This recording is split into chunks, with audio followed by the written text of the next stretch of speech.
Hello! We first wanted to begin with extending our gratitude to the class and to the classmates within Comedy in the Settler Colony and Professor Ganayam, who have created an environment for discovery and exploration of humor. And we're excited to unpack the things we've learned. We're really grateful for our education as English majors to explore topics that we're so deeply interested in. And before we begin discussing our jokes and what others might find funny and what we find funny, it's really important to us that we share with you guys our spheres of knowledge. Just for a little background info, your sphere of knowledge informs the biases you carry, which includes your lived experiences, personal experiences. And in Drew Hayden's Me Funny, he defines it as everything you've learned and everything you have experienced, everything you've participated in, and everything you have come to understand. Hi everyone, it's Isabella. Welcome back to our podcast, Laugh Like a Girl, where we talk about popular female comedians, both the loved and the extremely controversial.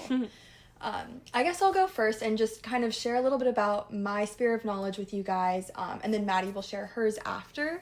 So to begin, I am a white 22-year-old woman who was born in Los Angeles, California.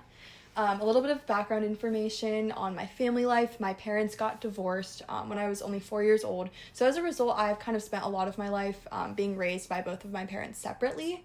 I was also raised a devout Greek Orthodox Christian, and I have also lived in a home with my grandparents my entire life, more so on my mom's side than on my dad's side, but with both. But on my mom's side, I've lived with my grandparents who immigrated to the United States from Cairo, Egypt. So having been raised by both my parents and my grandparents, this kind of really impacted my worldview and allowed me to learn a lot about my culture growing up. I'm Greek and Egyptian on my mom's side, and then Irish and German on my dad's side. And as far as my personal relationships go, I'm a sister, a friend, and a girlfriend. And my political affiliation is a Democrat, and I'm also a very passionate feminist. So there are definitely a lot of biases that I definitely understand inform my perspective, and ones that I might not be aware of. One that I am very aware of is the fact that I was not only raised in a religious household, but I've attended private religious schools my entire life.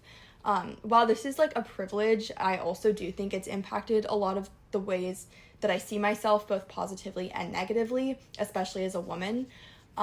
Specifically, what comes to mind is I was never really taught about women's anatomy or sex ed or like birth control or just things that I wish I got more of an education on, but I am very grateful that I grew up with a mom who was very open about these things. But having gone to Catholic school my whole life, it was very normalized for like male deans to like walk around classrooms and look at girls' skirts, giving them like punishments if it was too short. So this is just something that I didn't really think twice about when I was there, but something that, like, as I've kind of gotten older, have realized just wasn't okay. Yeah, I'd like to also highlight the experiences that have led me to the topic of gendered humor, which we'll be exploring. I am also a white 22-year-old woman, and I grew up middle class in the Pacific Northwest my entire childhood. I'm a feminist, which has also underscored my field of education in the English department, where I've had the opportunity to study feminist voices through literature and within history. My sister and I were really close growing up. She's 8 years older than me, so we're always at really different phases of life. She battled an eating disorder her whole life, and I was the only one to know about this. This later hospitalized her for about 2 years, and she almost lost her life. I think this has really deeply impacted the way that I perceive body standards placed on women. And it's always made me really conscious of how I talk with my friends or with myself about my own body. And I've noticed the ways the patriarchal society has upheld body standards upon women, which is why I felt really drawn to this project. I also grew up Catholic, and I've noticed the ways the church places blame and shame upon women, even just for having bodies. And this also has been in the back of my mind as an institution which controls women through reproductive health, sexual expression, and body standards. I didn't necessarily feel the shame from my parents, who are really liberal and open about faith, and they don't force it on me. But the purity culture linking Mary to women and the emphasis of saving oneself for marriage really felt like a double standard for men that they don't have to operate under. And I remember going to confession when I was going through my confirmation, and the priest was really forward and asked me super inappropriate questions about my experience with boys. And I'll just never forget the physical closeness and tone of his voice, and it will just always scar me. So I think the emphasis of women as impure has deeply troubled me, and I've always felt kind of a shadow of guilt for even just being a woman. So as we continue with our podcast today, Maddie and I will share more about how ours and those around us sphere of knowledge have how we've been impacted by our spheres of knowledge, especially in relation to the experiment that we did. So surprise, I guess for this episode, Maddie and I will not only talk about the jokes that are made by other comedians, but actually ones that we created ourselves. On a little bit of a controversial note, did you catch that part of Nikki Glazer's roast where she said she would shoot her husband in the face just for a chance to suck off Tom Brady? Yes, I did. Nikki Glazer definitely deserves a podcast episode dedicated to discussing her comedy. I mean, I think the polarization of our classmates' reactions to Nikki Glazer's stand-up comedy is really what led to at least my inspiration, and I know your inspiration for our work. I just want to preface, our podcast today will be centralized around gendered humor. So Maddie and I recently went to a stand-up comedy class that was focused on comedy in the settler colony. In this class, we were given the opportunity to watch female comedians like Whitney Cummings and Nikki Glazer. Surprisingly, our class had an extremely polarizing response to Nikki Glazer's special, Bangin'. This might be kind of controversial, but Maddie and I both loved her and her special. We were honestly kind of shocked when people came into the class talking about her internalized misogyny and shared their perceptions that they thought she was reinforcing patriarchal standards that are put into place to put women down. After a lot of reflection about why this might be, we realized that the core of our confusion kind of surrounded the essential question of whether or not it is possible for a woman to be perceived as a feminist when she is tapping into the same jokes as men, or if this will kind of always risk reproducing misogyny. So specifically, we are really curious about when it is feminist, and then on the other hand, when it's problematic. And we kind of just want to research public perception and all of our responses to Nikki Glazer in order to hopefully reach a conclusion. Yeah, kind of in contrast, Leanne Morgan, she's another stand-up comedian we watched in class. She received universal praise from our class as a charming, non-controversial comedian. Leanne Morgan doesn't visit sexual topics, but she talks about marriage and her changing body as she ages. Her target audience is women, but she can be tolerated by men because she isn't obscene. I think she plays into her southern accent, she slows down her tone in a cleverly funny way, and I think she speaks to women in the audience, giving them advice about marriage, having date nights, and nurturing your relationship with your husband.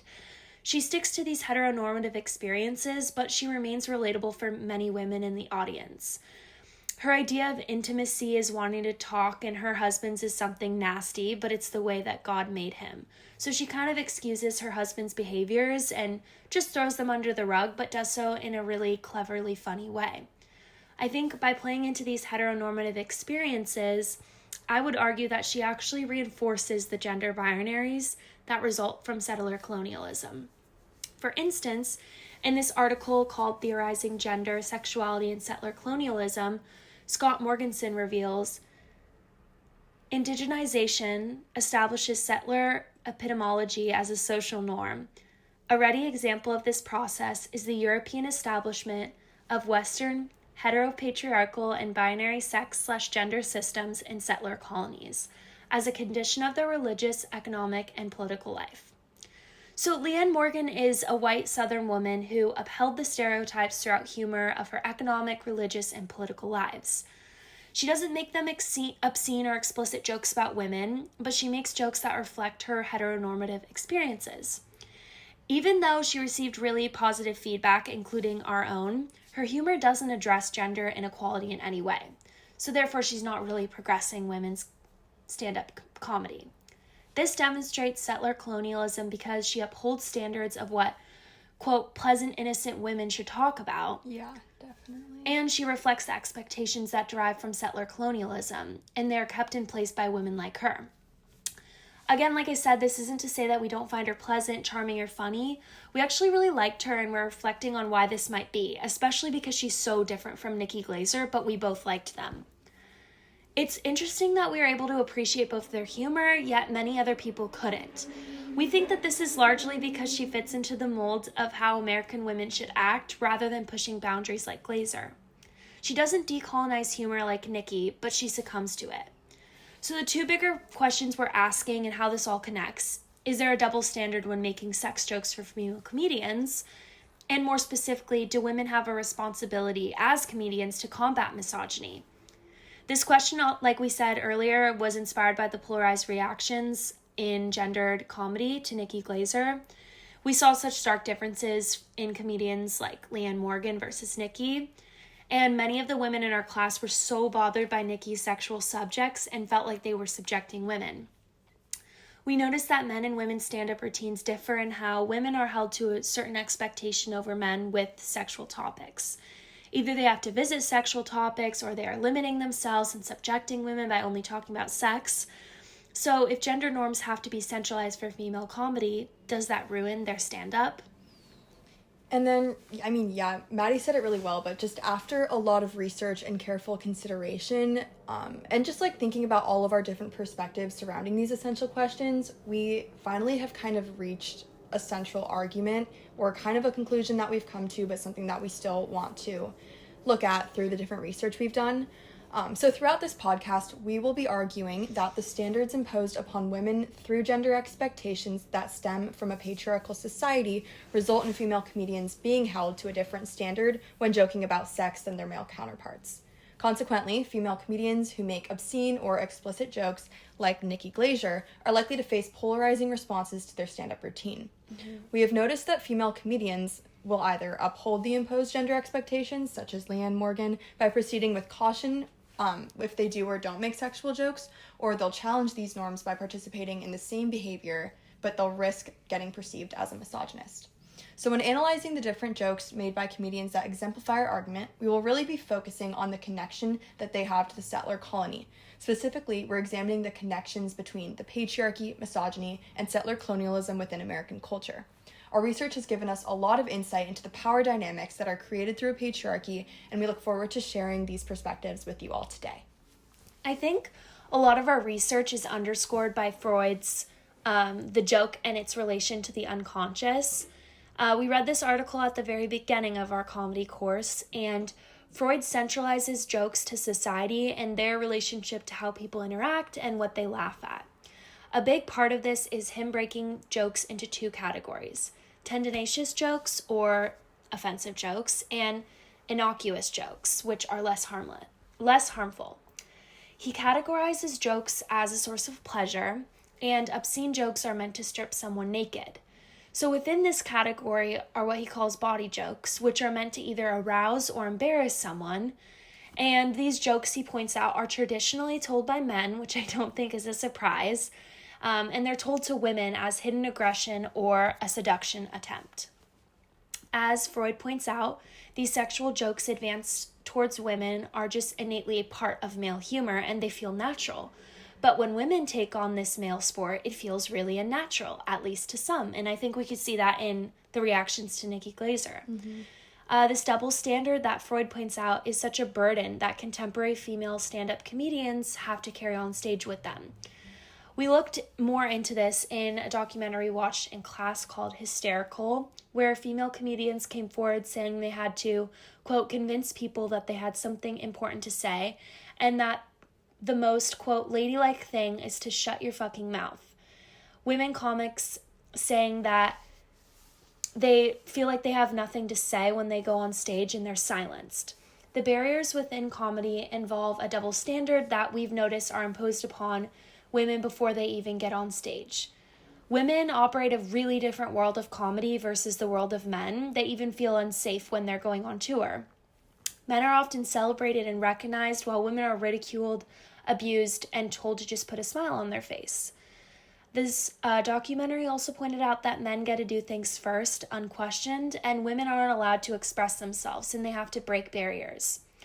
Wanda Skies even makes a joke wishing she could just leave her pussy at home sometimes to avoid sexual violence and patriarchal standards imposed upon her every day. There are three parties within body jokes that I wanted to point out. The joke teller, which is often male, the subject of the joke, often female, and the bystander, again, often male.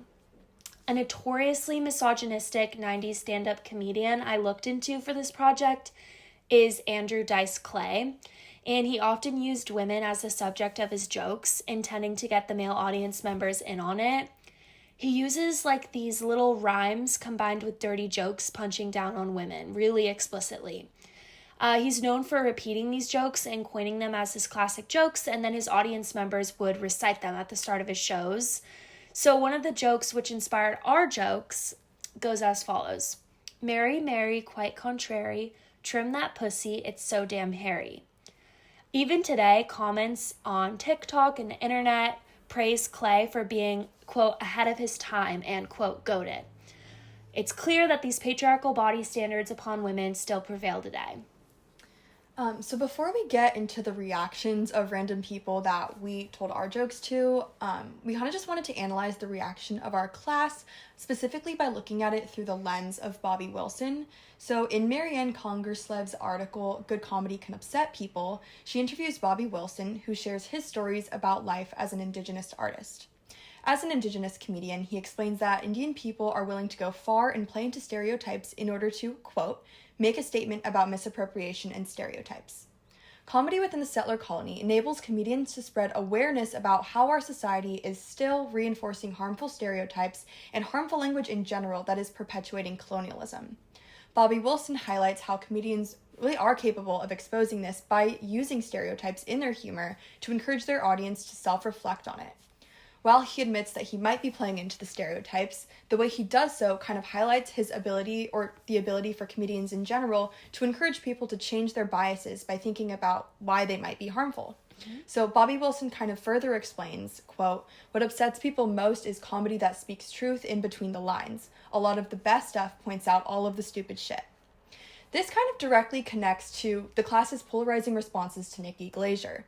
She played into the fact that society does not want women to have sexual pleasure or to be confident in her body by using self-deprecating humor in between the lines of her jokes. Mm-hmm. In doing so, she kind of exposes the absurd expectations of women not to talk about sex in the same way as men do, thereby kind of using humor to expose this truth.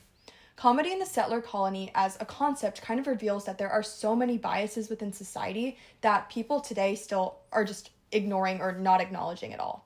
Nikki Glaser kind of uses gendered humor to expose this rather than to internalize it.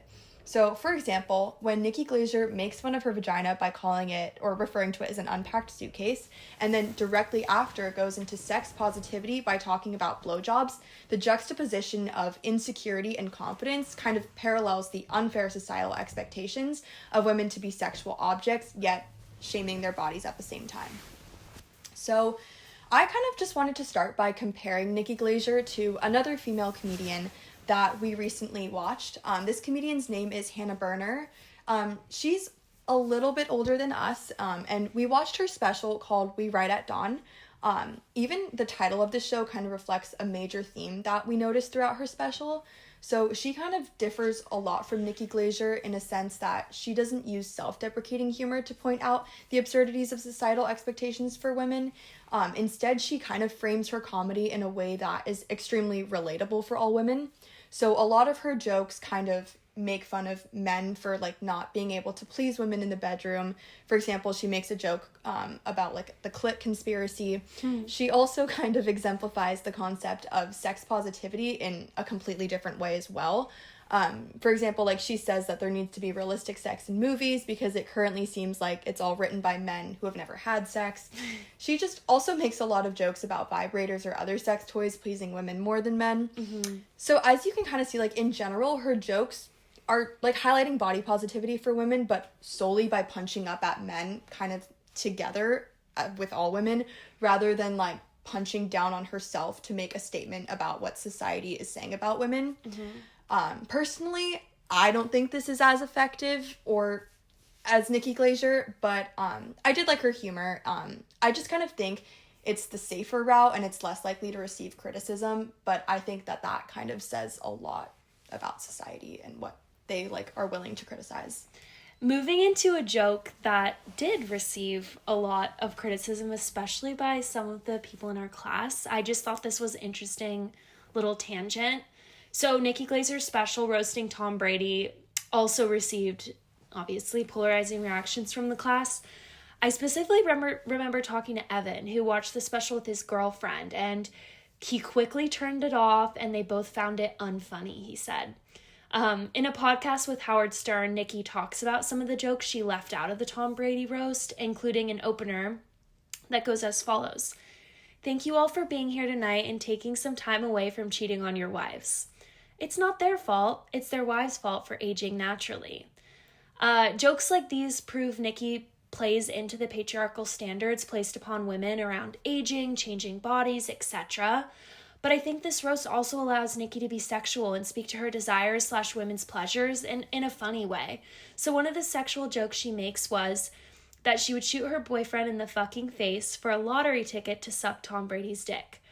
I think she reverses the narrative typical of men who talk obscenely of eating pussy, like Richard Pryor, who jokes about men on their last day standing in line to eat pussy so they can die properly.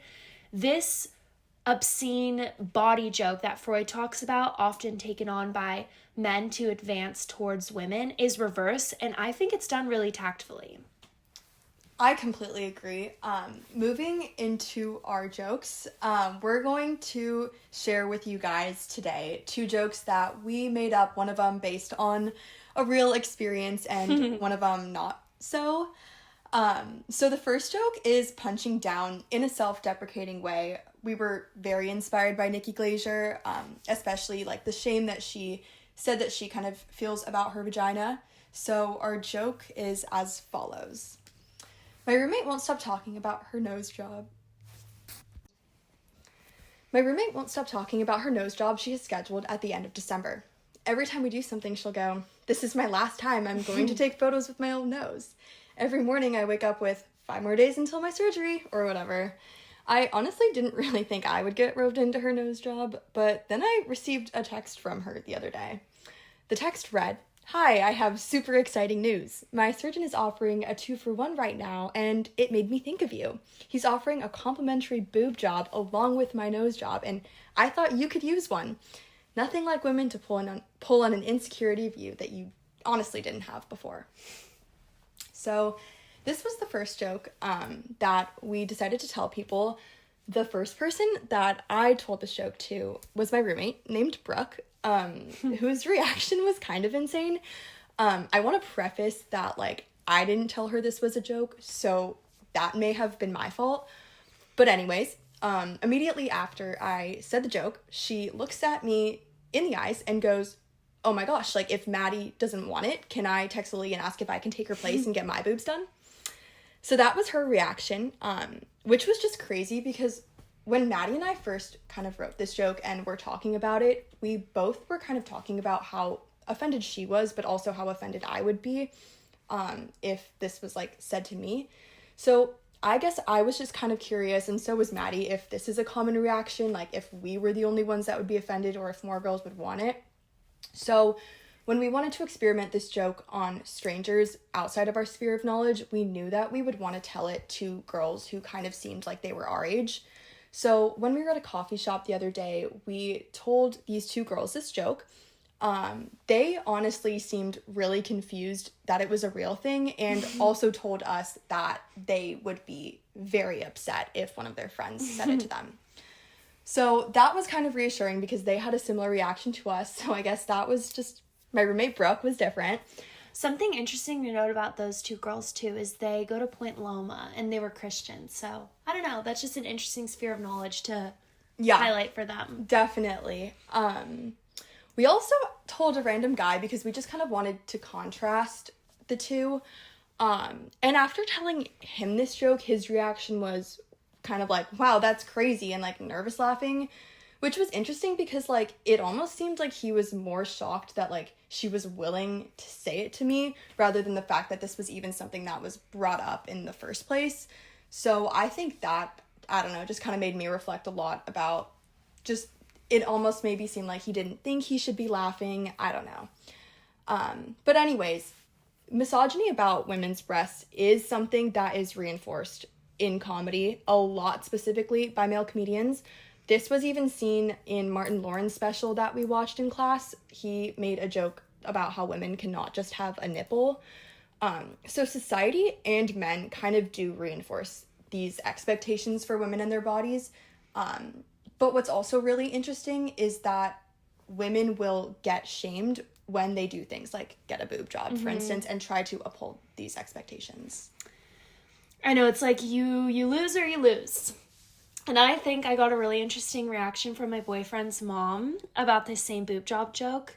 I told her over lunch when it was just us and my boyfriend wasn't there, but her initial reaction was like completely shocked by my roommate. She's met my roommate before, but she was just like, oh my God. And then she went into this whole lesson about Botox and saying how disgusting it is. And then she brought up her friend, who she insisted upon pulling up her Facebook profile and showing me. And she just kind of brought her into conversation, speaking down on her for getting a nose job and her boobs done. And she connected this to her friend also being single and very lost in life. And she said that women shouldn't make these dumb decisions, not because they're perfect the way they are, but because she said it's a vain choice and they're made for the wrong reasons. So I think her reaction and outlook on Botox actually upheld the patriarchal standards placed upon women by shaming others for making certain choices that don't affect her in the first place. I think because of the closeness of our relationship, I was really able to get like a full raw reaction, and she didn't hold back her reaction clearly. Yeah, that's really interesting. That honestly reminds me of an article that I read the other day. It was called Stand-Up Comedy and Gender, and it was by Ellie Tosma and Rosie White. And in this article, they kind of explain, I'll use their quotation, "In the present context, many forms of popular feminism are evident within stand-up comedy, yet many women's issues are often depoliticized or individualized rather than recognized as systematic." Mm-hmm. I think, honestly, this quote's really powerful because it does kind of explain that women are either criticized for upholding gender expectations or rejecting them, rather than society being criticized for being the ones that are like putting them into place. So I honestly think Tyler's mom's reaction by placing blame on a single woman in her life rather than kind of speaking to the greater issue of women feeling as though they need to change their bodies to fit into societal standards placed upon them is just really telling about kind of the double standard that we're seeing with women, not only in comedy, but for their bodies as well. Totally. Okay, our next joke punches up at men and the standards they impose upon women, especially sexually. It reads as follows. So, I just recently got out of a relationship and I thought that I better get back in the game, and so I went on Tinder, as one does. I found this guy and he seemed, pretty genuine. So based on the few photos and captions he wrote about himself, I'm like, let's go on a date. So I messaged him. And fast forward to our first date, we started talking about classic cliche topics you do on a first date. I asked him what kind of girls he's into. He told me the douchey answer of, I'm into natural girls. I prefer girls who don't wear a ton of makeup, girls that don't have to go to the constant nail appointments, hair appointments, and girls that don't overly groom themselves. So I'm thinking like, okay, sick. I can cancel my waxing appointments. I can ease up a little bit. There's not so much pressure on my appearance. And my previous boyfriend was so anal about me being bald, but I canceled those appointments because it's not the 90s anymore. So fast forward, it's like our third date. We can finally have sex. I'm wearing these really cute underwear and we're in bed. He takes off my underwear, he stares at my vagina, and he looks back up at me and he goes, what the fuck is this bush? And I respond with, I thought you liked natural girls. So after talking to Tyler's mom, who's inside of my sphere of knowledge, a couple days later, Isabella and I went to a coffee shop and we told two random girls that looked about our age, and we told them the same joke. I think what's so interesting is that both of the girls made really awkward laughs, kind of like the guy that we talked to at a different coffee shop, but they didn't really acknowledge the joke itself. I think it made us question if women are uncomfortable talking about vaginas, especially ones when women haven't shaved, which is a traditional standard placed upon women. After thinking about this, I think I realized that I'm really only comfortable talking about my body with my super close friends. But maybe this isn't a personal thing, because it seemed to be the same thing with them. Because quickly after the joke, we moved on to another topic about friends of friends we shared because they went to Point Loma. Instead, women have been told gender norms about their bodies repeatedly through standards such as always having to be shaved and in media and in movies. And when this was finally addressed, women didn't really think it was funny, or they just wanted the joke to be over and do girl talk like normal. I think we quickly learned that female humor is not universal. I think some jokes can make the majority laugh, like Leanne Morgan, but when it comes to sexual jokes, those are really polarizing. Men seem to always have something to say about women's bodies. I looked into Joe Rogan's podcast following an article I saw that I think it was like 89% of women have the ick from if their boyfriend is watching Joe Rogan's podcast. And he also has some stand-up routines from when he was younger. He was really disgusted by the skinny, scrawny look, saying that men don't think this is attractive. It's not something that guys like. This limiting perception that many men think places a standard upon women to appeal to men's standards for women, especially relating to their bodies. Many women buy into this narrative, engaging with propaganda surrounding body standards that have existed within this patriarchal society. Yeah, I mean, I completely agree. I think, like, we're just going to take this next part of our podcast just to connect the jokes that we made to our argument in order to highlight kind of what we've noticed throughout our research. And we also are going to connect it back to the polarization of Nikki Glaser, because I really do think a lot of these things that we're noticing both in comedy and then outside of comedy do really relate and are really deeply rooted in settler colonialism.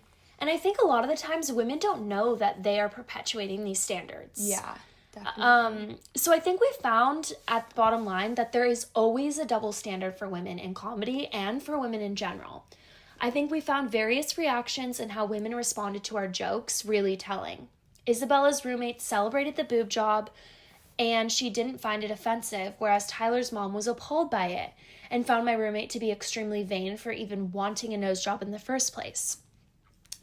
Observing these polarizations shows that female humor is not universal and some women perpetuate the patriarchy unknowingly.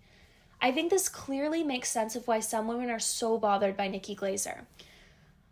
Tyler and his friends will make stereotypical guy jokes around his mom, but she never inserts herself or gets angry at these sexual jokes. She loves really crazy movies like Saltburn or Adam Sandler movies that always talk about sex, the movie Ted, etc. The list goes on. And she has no problem with men being obscene or sexual. But when us two women talk about jokes, she was visibly angry, leading into a whole life lesson about vanity. I think this proves our larger question that there's always a double standard placed upon women comedians. I mean, yeah, even the reactions to our other joke about not shaving because men prefer natural women, and then, like, telling this joke to women and them being very avoidant around topics with their bodies and I mean, not even addressing the joke itself, just kind of awkwardly laughing, kind of is a result about the fact that women are just kind of repeatedly told to talk about things and not to talk about things, even today, and especially within comedy. So the avoidant and just lack of responses we got to this joke probably was a result of being uncomfortable, and, you know, while I can't really speak for the class, I wouldn't be surprised if Nikki Glaser also made them uncomfortable. Yeah. And maybe this did result in their immediate negative reactions, kind of rather than taking a second and reflecting on, okay, like, what is she doing? Why might this be uncomfortable? Or why might I not like this? Because even though Nikki Glaser, I will say, she does make it very apparent that she likes attention and that's her goal. But she said that. She said that. From her childhood. Exactly. She addressed it. But we've kind of, I don't know, I just think we saw it as, like, there are these larger issues that are so contradictory and so conflicting for women. And the fact that she's just kind of criticized for doing the opposite of what society tells women they should do is not a coincidence. We found that, maybe women aren't necessarily obligated to address the patriarchal standards that are put into place because of the settler colony, but the ways in which women in comedy do so largely impact how they are perceived, especially by other women. Mm-hmm. Many times, we might subconsciously criticize them or be very quick to call them misogynist without kind of really taking the time that is necessary to not only reflect on what it is they're saying, but why they feel that they need to do so. Totally.